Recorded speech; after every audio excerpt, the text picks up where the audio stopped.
Hello friends, welcome to a Springtime What I Ate Wednesday, the weekly show where I share all my vegan eats in a day. I started with a plain green tea this morning to go with some leftover lentils from the night before.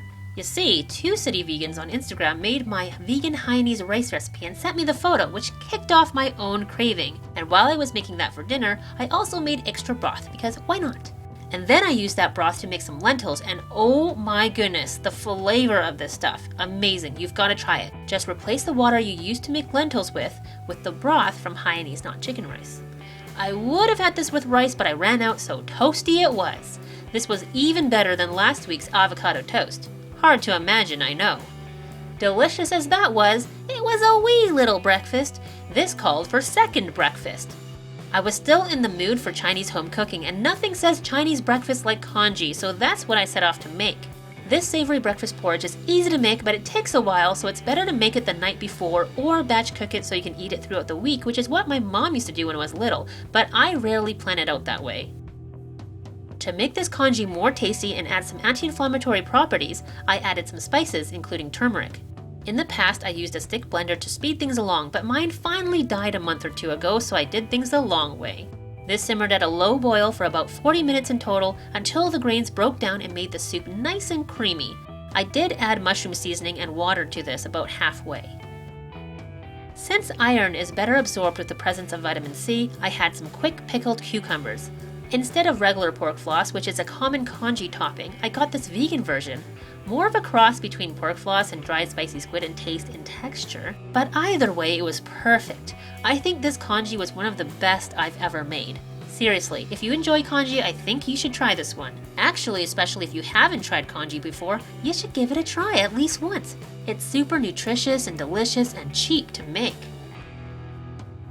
I was working on the baked version of my vegan donuts on this day, so I didn't really eat lunch. I just nibbled here and there on glazes and tasted for quality control, of course.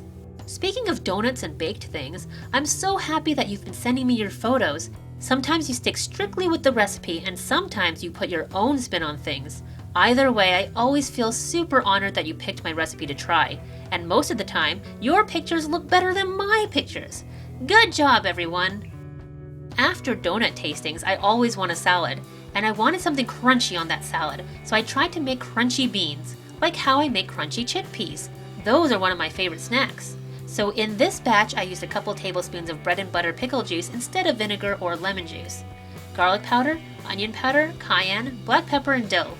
When you make these, you have to taste it and adjust for salt and stuff. So after tasting, I added nooch, red pepper flakes, and salt. And onto a baking sheet and into the oven it goes. Then I realized my mistake. When making crunchy beans, some of them always get a little too crunchy, aka burnt, which usually isn't a problem because you can just pick them out. But since I used black beans, I couldn't tell which ones were burnt. Lesson learned, kids. Use light-colored beans. I snacked on them anyways as I made my salad. The dressing is one I make pretty often. Some maple syrup because it's the best syrup. Tahini as the fat. This huge jar was cheap AF, so I like using it. Juice from one lemon, which I think works out to be about 3 tablespoons, maybe 4. Onion powder, garlic powder, cayenne, and salt. And blend.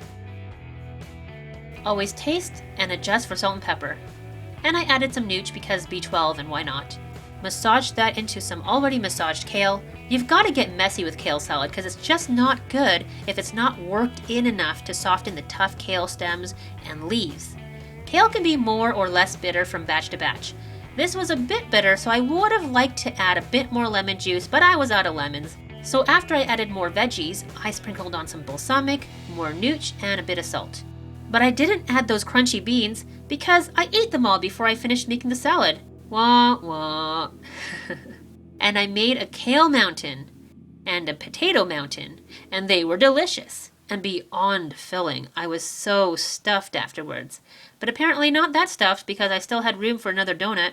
And that was my food day. How was yours? Let me know in the comments below. Thank you so much for watching, my dear. Please give this video a thumbs up if you liked it. And if you're not subscribed, subscribe to see more What I Ate videos every Wednesday and new easy vegan recipes every Friday because that's what we do here on Mary's Test Kitchen. Bye for now.